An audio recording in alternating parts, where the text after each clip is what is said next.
My grandmother held me down while they burned my chest with a pestle to keep the men away. When I asked if she ever felt sorry, she scoffed and said, "Regret is a luxury for women who raised failures." I stayed silent. That was 4 months ago. Yesterday, she saw my face on the evening news and dropped the pestle mid-sentence. In my family, every girl who started puberty had to go through the flattening.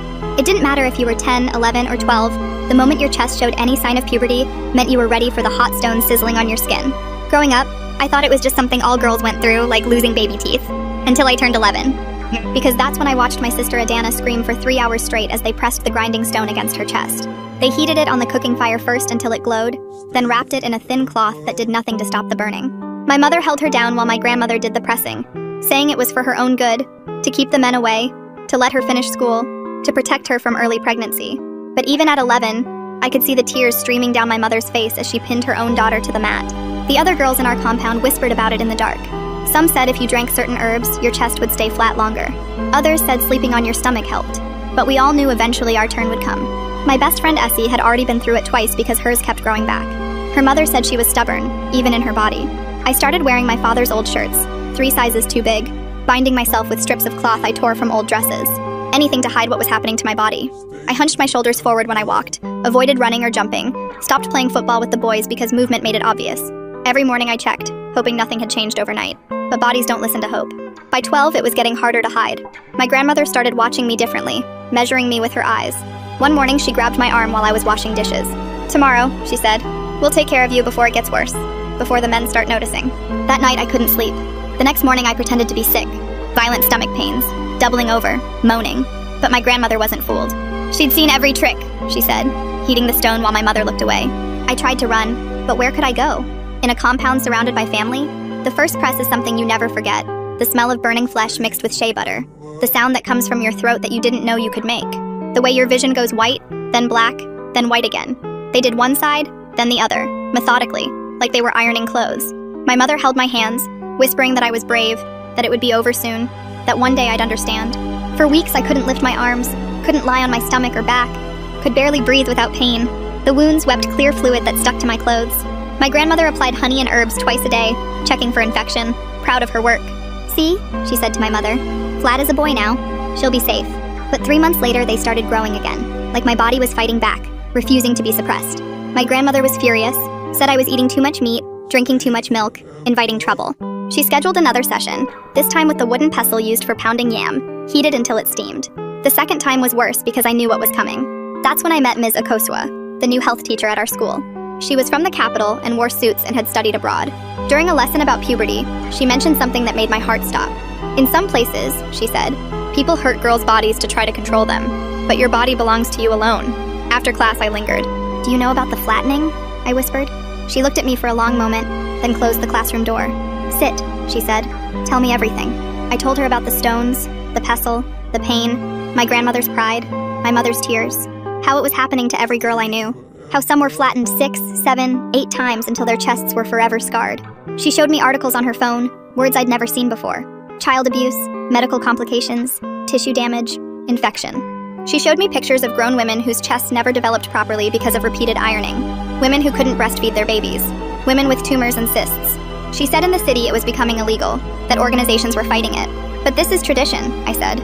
"This is protection." "Protection from what?" she asked. "Protection that requires torturing children is not protection. It's just torture wrapped in fear." She gave me pamphlets to hide, information about laws being proposed, phone numbers for organizations that helped girls. She said change starts with understanding, with one girl telling another. The next morning, as my grandmother heated the stones, a car pulled up, health officials with papers, with authority. My grandmother tried to resist, but they knew the law, knew their rights. They examined me, documented the scars, took statements, and that's when everything changed. Not just for me, but for our whole compound. The health officials moved through our compound like they owned it, their white coats making them look like ghosts against our red dirt walls. Dr. Mensa, the one in charge, had me sit on a plastic chair they brought while a woman with gloves started taking pictures of my chest.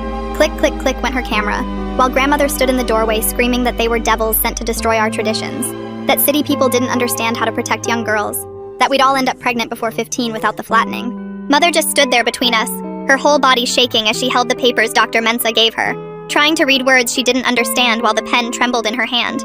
The camera woman measured each scar with a ruler, writing numbers in her notebook. asking me to turn this way and that, while neighbors gathered outside our gate to watch. Dr. Mensah explained they needed to check the other girls too, that this was bigger than just me. But when his team walked toward the other houses, mothers grabbed their daughters and pulled them inside, doors slamming one after another like dominoes falling. Only Essie stayed visible, standing behind her mother's wrapper, her hand pressed against her own chest where I knew her scars were hiding under her dress. Her eyes met mine across the compound, and I saw her fingers trace the raised lines through the fabric. Mrs. Akoshua appeared at my side then, keys jingling in her hand, saying we needed to go to the hospital for proper treatment.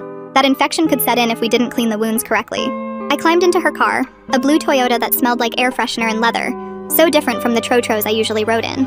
Through the back window, I watched my compound get smaller and smaller, grandmother still shouting from the doorway, mother standing frozen with those papers in her hand, neighbors whispering behind their hands. The hospital was bigger than any building I'd seen, all white tiles and bright lights that hurt my eyes. The nurse there was gentle, her fingers soft as she touched each scar, measuring how wide, how deep, asking when each one happened while she wrote everything down. I counted on my fingers for her.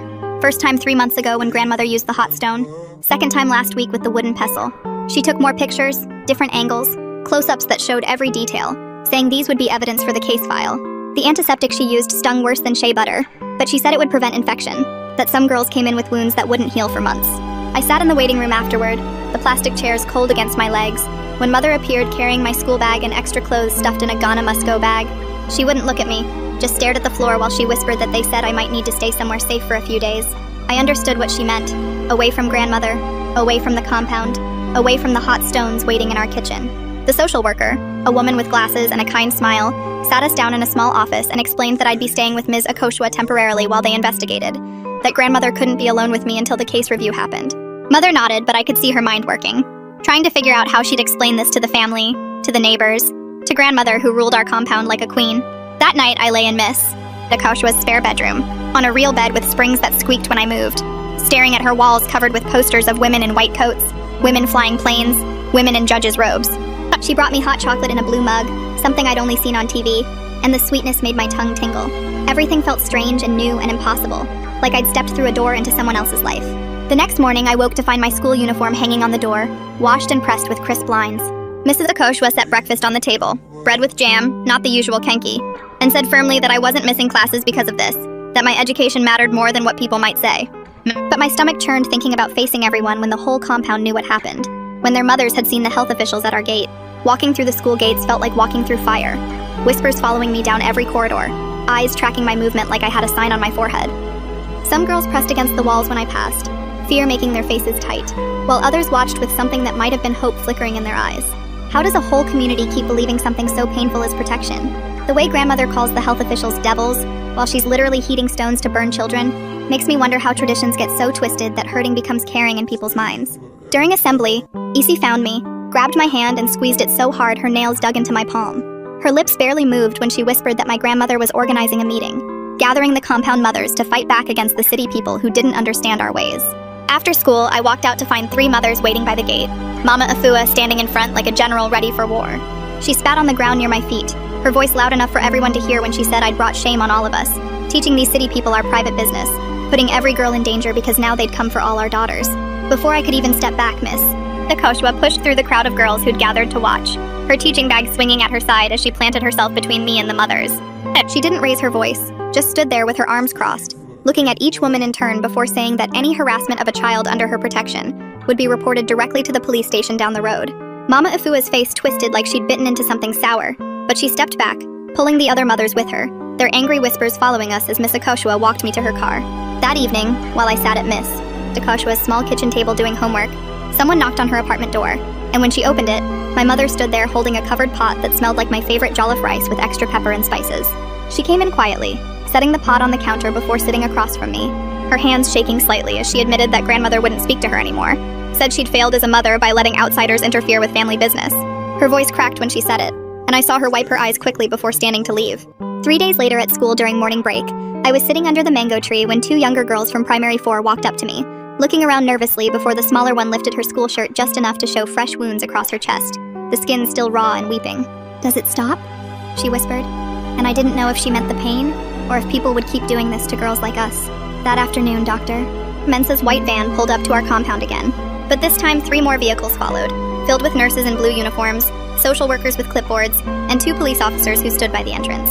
They had official papers, a warrant that let them examine all girls under 16, and mothers started grabbing their daughters, trying to hide them in back rooms. But the officers made it clear the law was the law now. One by one, they called the girls into the community center they'd set up with white sheets for privacy. And I could hear crying from inside as nurses documented what they found. By the time the sun started setting, they'd examined 17 girls, and the lead nurse came out with tears in her eyes, telling Dr. Mensah that some had infections that needed immediate treatment, others had tissue damage that might never heal properly, and the youngest was only 9 years old.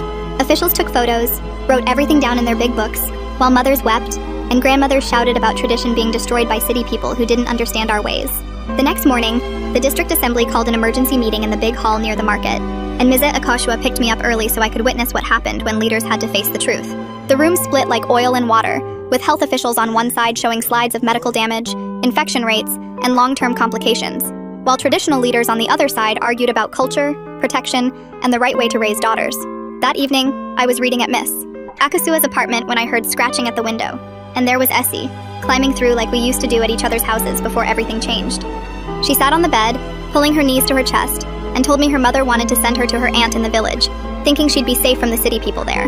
We held hands in the dark, both of us knowing what really happened in villages, how the practice was even stronger where no officials ever came to check. The next morning, Mrs. Akoshua spread papers across her living room floor, statistics about thousands of girls across the country going through the same thing, and I helped her organize them into presentations for other schools, while she explained that knowledge was how we fought this. I thought about all the girls who didn't have a Ms. Akoshua, who had no one to show them those papers or tell them their bodies weren't meant to be burned. At school, the headmaster called a special assembly about body safety, but by the time we lined up, I noticed empty spaces everywhere, and my class had shrunk from 40 students to 25, because parents were pulling their daughters out in protest. Education became another casualty of tradition, another price girls paid for being born female. Then on the 6th day, just as morning lessons started, grandmother appeared at the school gate with 5 elders from our compound, all of them in their best clothes like they were going to court, demanding I return home because this was family business that didn't concern outsiders. The headmaster started to waver, looking between them and Ms. Akoshua, until she pulled out an official protection order with the government seal stamped in red, and I'll never forget grandmother's face when she saw it, like the world she knew had just cracked open. The compound went quiet after that, everyone staring at the paper like it might burst into flames, and the health officials started moving, one of them putting her hand on my shoulder while another stepped between me and grandmother, who kept opening and closing her mouth without any words coming out. They led me to their van, Ms. Akoshua following close behind, and I watched through the back window as grandmother stood frozen in the doorway, getting smaller and smaller until we turned the corner. The next few days blurred together in a mess of medical exams and photographs and questions asked over and over by different people in different offices, each one writing down my answers in thick folders that got passed from desk to desk. They took pictures of my scars under bright lights, measured them with rulers, asked me to rate the pain on scales from 1 to 10, and through it all, Ms. Akoshua sat beside me, her hand on my back whenever I started shaking. On the 7th day, they drove us to the courthouse in the city center, a big white building with columns that made my stomach flip just looking at it, and inside the halls echoed with footsteps and voices bouncing off marble floors.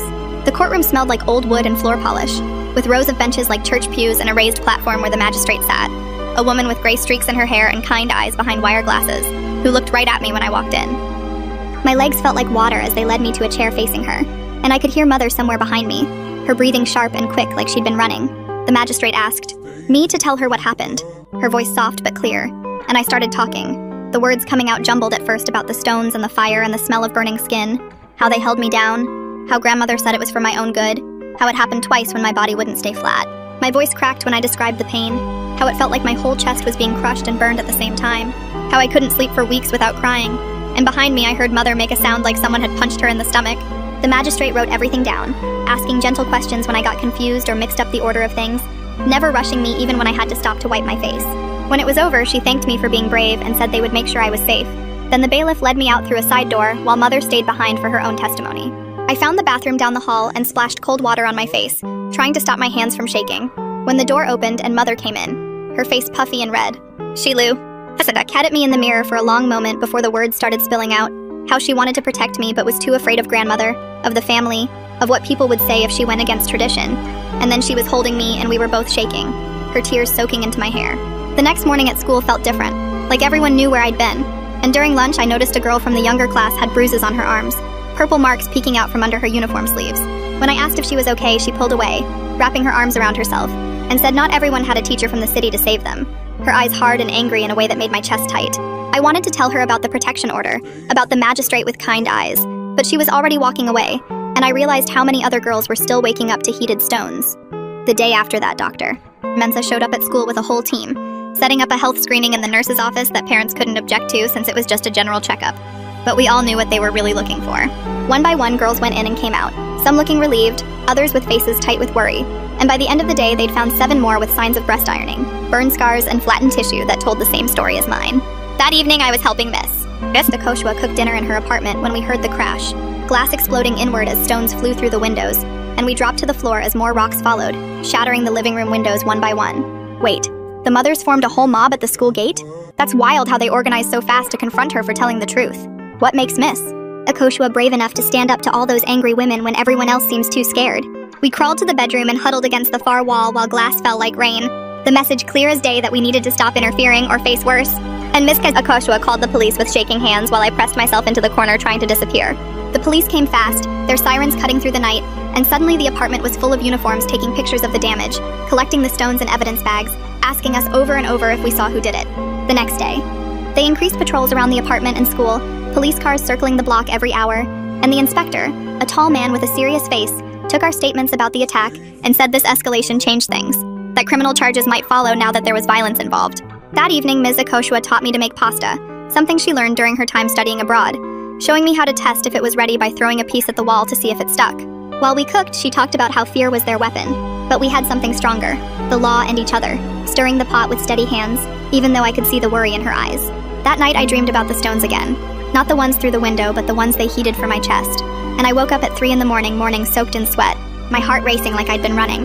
Miss Akoshua found me on the balcony breathing in the cool night air, and without saying anything, she made us tea and we sat watching the city sleep, the lights twinkling below us like stars, both of us knowing some wounds don't show up in photographs. 2 days later, a journalist from the Capitol showed up with a camera and notebook, walking through our compound asking questions. And I watched from Ms. Akoshua's window as mothers locked their doors when she passed, pulling their daughters inside. The divide was getting deeper every day between those who wanted change and those who held tight to tradition, neighbors who used to share meals now crossing the street to avoid each other. And that same afternoon, Mama organized a counter meeting at the community center.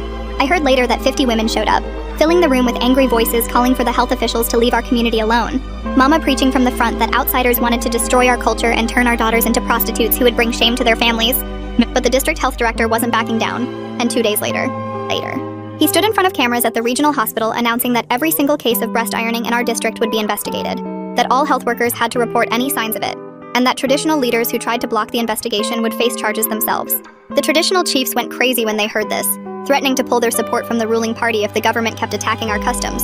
And suddenly what started as me running to a teacher became this huge political fight that had everyone taking sides. The next morning, Adana showed up at the safe house where I was staying, my sister looking way older than her 15 years with dark circles under her eyes, and her shoulders hunched forward like she was still trying to hide.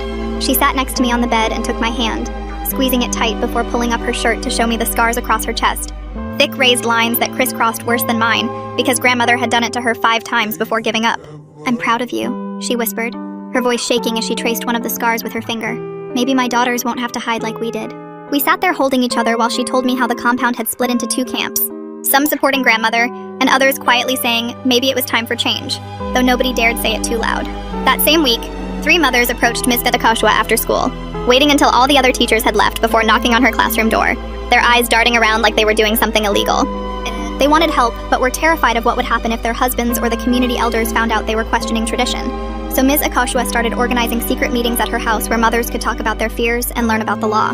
I went back to the compound 4 days later with 2 police officers beside me, needing to get more of my clothes and school books.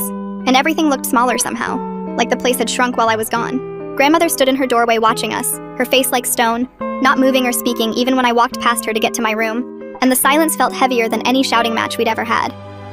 The other kids in the compound stared at me like I was a stranger, some with curiosity, and others with something that looked like fear, probably because their parents had told them I was trouble now. But during one of the secret mothers' meetings the following evening, everything went wrong when someone's husband burst through Ms. Akoshua's door shouting about traitors selling our culture to outsiders. His face twisted with rage as he pointed at each woman there. The mothers scattered like startled birds, some running out the back door while others tried to explain they were just having tea. But he kept yelling about how they were destroying everything our ancestors built. And I realized then that change came with a price not everyone could afford to pay. The second court hearing happened 3 days after that, with the magistrate ordering medical exams for every girl in our compound, while grandmother's lawyer argued about cultural rights and traditional practices that had existed for generations.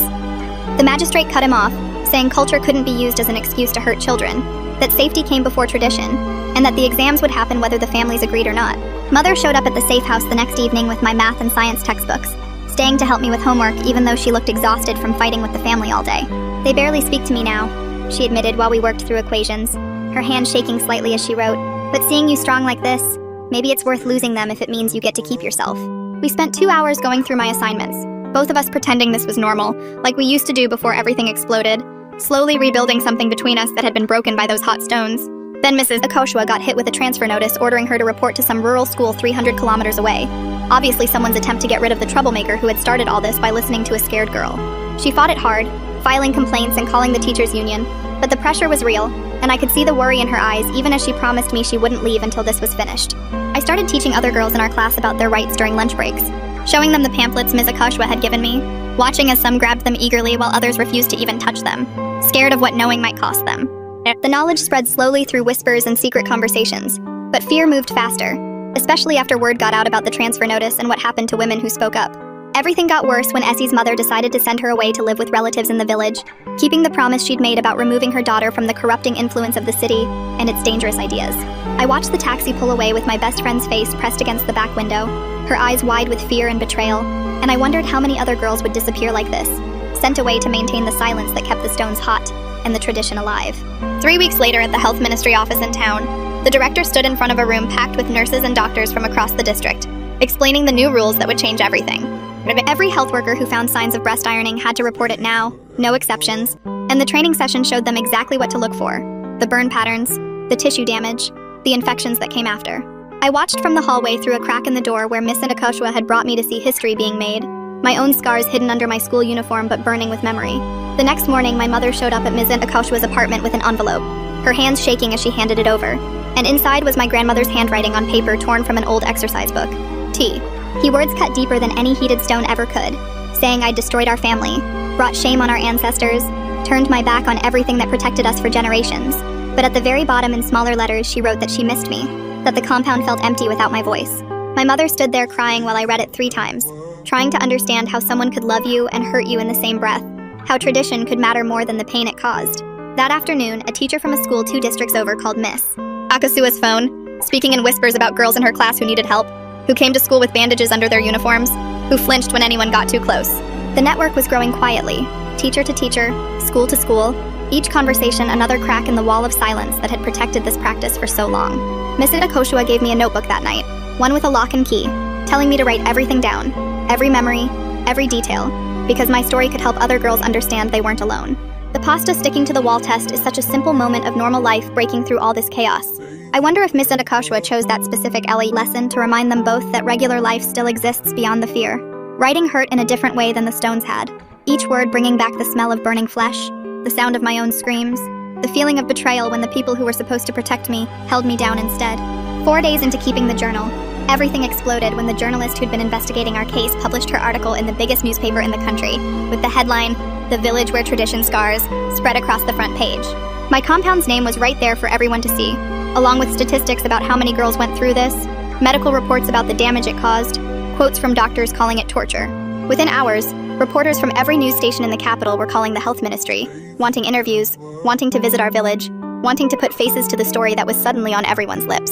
The next morning, a convoy of government cars rolled into our compound, dust flying everywhere as officials from the Ministry of Gender Affairs stepped out with cameras and clipboards, saying they needed to see the evidence firsthand, needed to document everything for their investigation. Privacy became something we used to have as reporters followed the officials, taking pictures of our homes, our cooking areas, the very stones that had been heated on our fires. Miss Akoshua kept me away from the cameras, but I watched from her apartment window as my grandmother faced down a government minister, her chin high even as her world crumbled around her. That night, exactly 1 month since I'd run to Ms. Akoshua for help, I stood in front of her mirror without the binding cloths I'd worn for so long, letting my body exist without apology for the first time in years. The freedom felt strange and scary and wonderful all at once, like learning to breathe again after holding your breath underwater. The investigation kept expanding as 5 more girls from schools across the district came forward with their own stories, each one different but the same. Stories of hot stones and wooden pestles and grinding stones, all the tools our grandmothers had turned into weapons against our bodies. The health officials worked overtime documenting each case, taking photographs of scars, recording testimonies, building a mountain of evidence that couldn't be ignored or explained away as tradition. My mother came to Miss Akoshua's apartment 2 days later with her face drawn and tired, telling me she'd lost her job at the market because the vendor association said she brought shame to their group by letting her daughter speak out against their customs.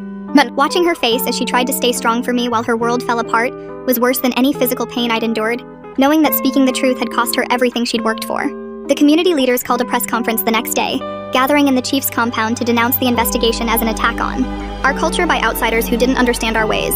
But then something unexpected happened when one elder, an old man whose granddaughter had nearly died from infection after her third flattening, stood up and said, maybe it was time to question traditions that left children scarred and damaged. The crack in their unified front was small, but IoT was there. And in that moment, I understood that change wasn't just about laws and investigations, but about people brave enough to say that love shouldn't require suffering, that protection shouldn't leave scars, that tradition wasn't sacred when it came at the cost of children's bodies and futures. But 3 days later, the news showed parliament members arguing about breast ironing on TV. Some said education was enough. Others wanted jail time for anyone who did it. Mother watched from Ms. Akoshua's tiny living room while I did homework at the kitchen table. The next morning, Adana showed up with 2 plastic bags of clothes because Mother couldn't pay rent alone anymore. We squeezed into the single bed that night, her on one side, me on the other, Mother in the middle like when we were little. Except now we whispered about finding jobs and saving money instead of fairy tales. Back at the compound, I heard later, traditional healers had arrived claiming all the sick girls were being punished for abandoning their culture. They burned herbs and chanted over the houses where girls had been taken to the hospital. Some mothers started doubting themselves, wondering if maybe they'd brought curses on their daughters by cooperating with the investigation. When I went back to school 2 days later, my desk had been moved to the back corner. Kids I'd known since we were 6 turned away when I walked past. The teacher pretended not to notice when nobody wanted to be my lab partner in science class. At lunch, I sat alone, watching groups of students whisper and point. One girl said her mother told her not to talk to me because I was the one who brought shame to our community. That afternoon, Dr. Mensah stood before the district assembly with a laptop and projector. The photos made assembly members look away. Infected wounds, surgical scars, tissue damage that would never heal properly. 43 confirmed cases just in our district, he said. 12 requiring immediate surgery, 3 with permanent damage. The evidence was undeniable, but nobody wanted to see it. The next day, the court ordered my grandmother and 11 other women to attend mandatory education sessions about child development and human rights. They had to go every week for 3 months or face contempt charges. My grandmother's friends said it was humiliation, being taught like school children about things they'd done for generations. Ms. Akoshua got a letter saying her transfer request had been approved, that she'd be sent to a rural school up north. But after the newspapers picked up the story and parents started protesting, the education ministry reversed the decision. She cried that evening while cooking rice, said it was the first time in weeks she'd felt like maybe things could change. Mother found out about a group of women meeting secretly at different houses. They were all mothers who'd refused to iron their daughters or who regretted doing it. 12 of them now, sharing stories and planning how to protect the younger girls. They met at night after their husbands slept, speaking in whispers about resistance and change. I helped Mother fill out job applications at the internet cafe, typing while she dictated her work history. Her hands shook less now when signing her name at the bottom. We didn't talk about grandmother or going back to the compound. Some things broke too badly to fix. Then the news came from the next village. A 10-year-old girl dead from infection after her mother used a heated spoon. The funeral turned into a battlefield between those calling it murder and those calling it tradition. The girl's father wanted to press charges, but the elders said it would destroy their community. Her mother just sat there crying, holding her daughter's school uniform, saying she only wanted to protect her. The next morning, government trucks rolled into our compound with medical teams wearing white coats and carrying equipment I'd never seen before. They set up tents near the market square and started examining every girl under 18, documenting scars, taking photos, asking questions about who did what and when. Some mothers tried to hide their daughters, but the officials had lists from the schools, knew exactly who to look for. The nurses were gentle but thorough, measuring the damage, categorizing it by severity, 1 through 5, with 5 being the worst cases that needed immediate treatment. They found 3 girls with active infections who got loaded into ambulances right away, their mothers crying and trying to climb in after them, but being held back by security. The lead doctor kept shaking his head as he filled out forms, muttering about how many cases they were finding, how the government couldn't ignore this anymore. 2 days later, Ms. Akoshua asked me to speak at the school assembly about body safety, said my voice could help other girls understand their rights. My hands shook as I stood in front of 200 students, but I told them about the stones, about the pain, about how tradition wasn't always right just because it was old. I explained what the health officials taught us about infections and permanent damage, how some women couldn't feed their babies later because of what was done to them as girls. When I finished, the hall was so quiet you could hear the ceiling fans creaking. Then 3 girls stayed behind after everyone left, pulling me aside near the water fountain to whisper their own stories, showing me scars hidden under their uniforms, asking if the medical teams could help them too. The next afternoon, my grandmother got summoned to attend an education session at the community center, part of her agreement to avoid prosecution. She sat in the back row with her arms crossed, glaring at the health educator who patiently explained with diagrams how breast tissue worked, what damage the ironing caused, why it didn't actually prevent anything it claimed to prevent. The educator showed statistics from other regions where the practice had stopped, how teen pregnancy rates stayed the same, or even dropped when girls got proper education instead of torture. I watched my grandmother's face shift from anger to confusion to something that might have been doubt, though she'd never admit it. Later that week, Mrs. Akoshua kept me after class and spread university brochures across her desk, pointing at programs for law, medicine, social work, saying this fight needed educated women who understood both worlds, who could speak to both the elders and the government. She helped me fill out applications, explaining scholarships and entrance exams, showing me a future I'd never imagined possible, where I could leave the compound but come back with power to create real change. The university brochures spreading across that desk make me wonder if Ms. Akoshua planned this all along. Did she see potential in her student from the very beginning? The thought made my chest tight with both fear and hope. Then the male elders called an emergency meeting with the health officials, demanding that women's issues be handled by women only, that men from the capital had no business interfering in their traditions. Dr. Mensah stood his ground in the meeting hall, reminding them that children's rights transcended gender boundaries, that the law didn't care about their comfort when girls were dying. One elder pounded his walking stick and stormed out, but others stayed, listening as the doctor explained the new laws being drafted, the penalties for anyone who continued the practice. The hospital started using a special code for breast ironing injuries, making it easier to track cases and mandatory for doctors to report them just like any other child abuse. Forms got distributed to every clinic with clear instructions, photos showing what to look for, phone numbers to call. Within days, reports started flooding in from rural areas where girls had been suffering in silence, afraid to seek help before. Each report meant another investigation, another family questioned, another tradition challenged by law and science. My mother surprised us all by getting a job at a shop owned by Ms. Akoshua's friend, her first real income that didn't depend on my father or the family. She came home that first day with a small smile, counting her wages at the kitchen table, talking about saving for my school fees, maybe even buying her own sewing machine. It wasn't much money, but it was hers, earned honestly, and I saw her stand a little straighter when she walked through the compound.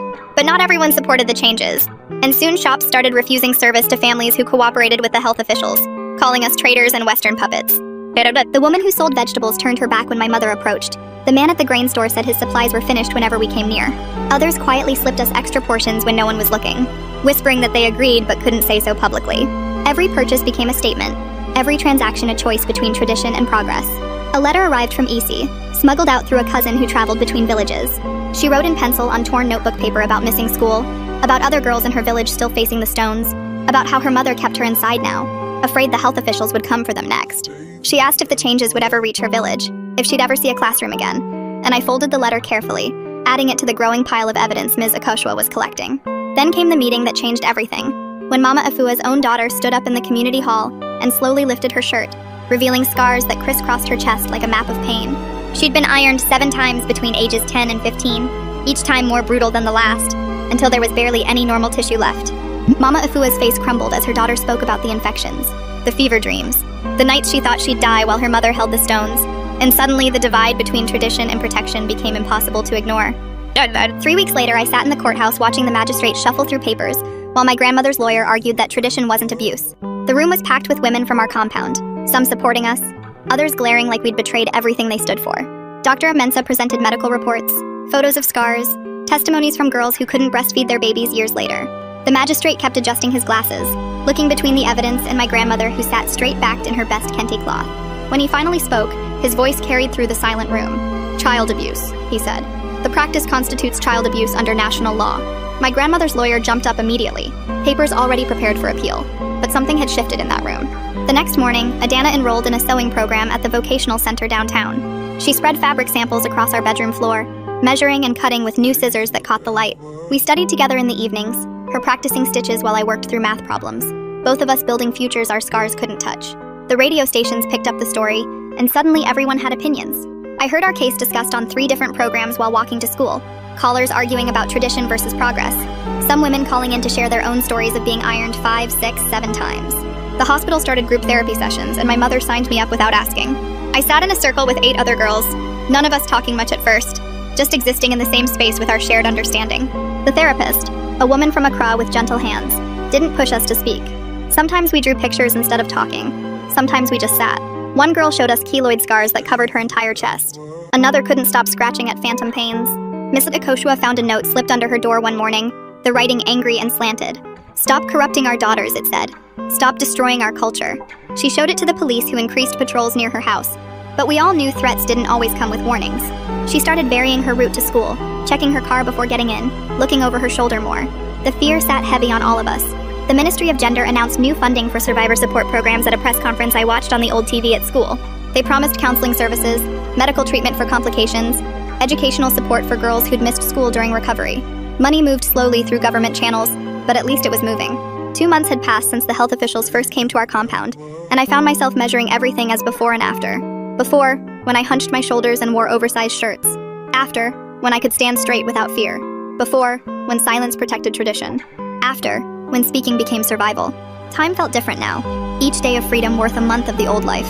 At school, younger girls started approaching me with questions. Why do they do it, they asked. Does it really prevent pregnancy like our mothers say? I answered carefully, remembering Ms. Akoshua's words about education replacing mythology. One girl, maybe 9 years old, whispered that her mother was planning to iron her soon. I gave her the phone numbers, told her about the law, watched hope and fear battle in her eyes. My mother saw grandmother at the market on a Tuesday morning, both reaching for the same bunch of plantains. They didn't speak, but my mother said they nodded, a small acknowledgement that meant everything and nothing. Families break in big moments and heal in small ones, she told me later, peeling those same plantains for dinner. The announcement came over the radio during morning assembly, a national conference on harmful traditional practices, with our case as a primary example. Suddenly reporters wanted interviews, NGOs wanted us to speak at events, everyone wanted to make us symbols of change. The weight of representing more than just ourselves pressed down like those hot stones once had, but this time we could choose whether to carry it.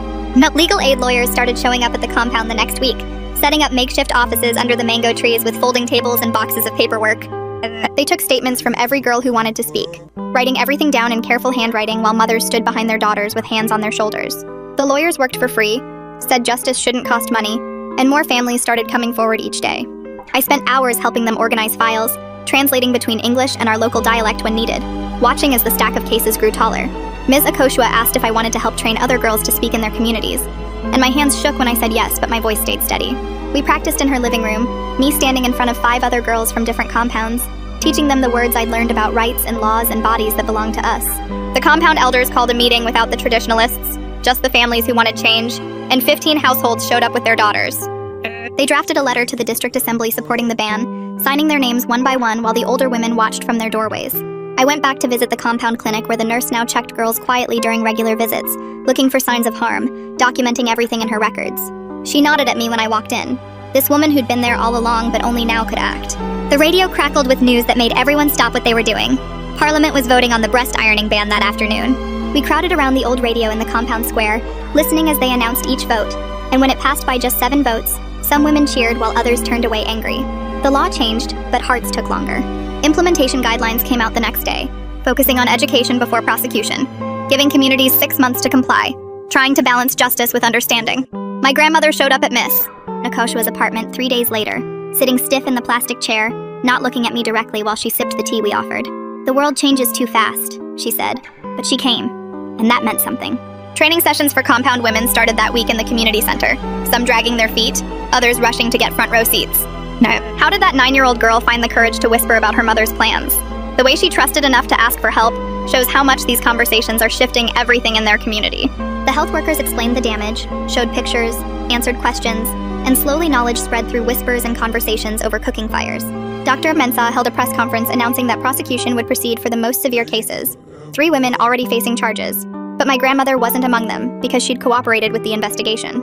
The final court hearing was set for tomorrow, where the magistrate would decide on custody and protection orders, and my mother held my hand so tight it hurt as we sat in Miss Akoshua's apartment going over what would happen. The magistrate was an older woman with gray hair who looked at me like she actually saw me, not just another case file. And when she asked if I felt safe returning home, I nodded because my mother had already moved us to a different part of the compound where the women who supported us lived. The ruling came down hard and fast. My mother got full custody, regular health checks would happen every month at the clinic, and my grandmother couldn't be alone with me. But they didn't cut her off completely because the magistrate said families need time to heal. Walking out of that courthouse felt like floating, my mother crying happy tears while Ms. Akoshua squeezed my shoulder. And the next day, we started packing up the small room I'd been staying in at her apartment. She pressed books into my hands, old textbooks she'd used in university, notebooks filled with her neat handwriting about women's rights and health education.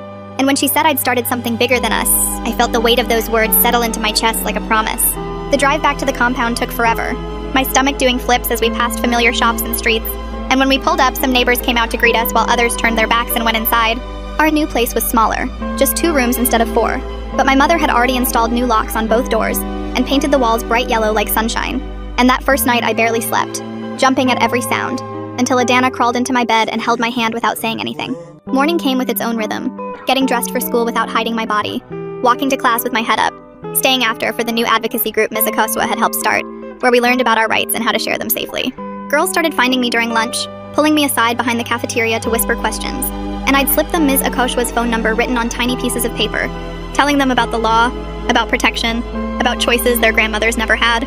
My mother turned our front room into a tailoring shop, her old sewing machine humming from dawn to dusk, and women would come for alterations but stay for tea, their voices dropping low as they asked about what happened to us, about their own daughters, about tradition versus safety.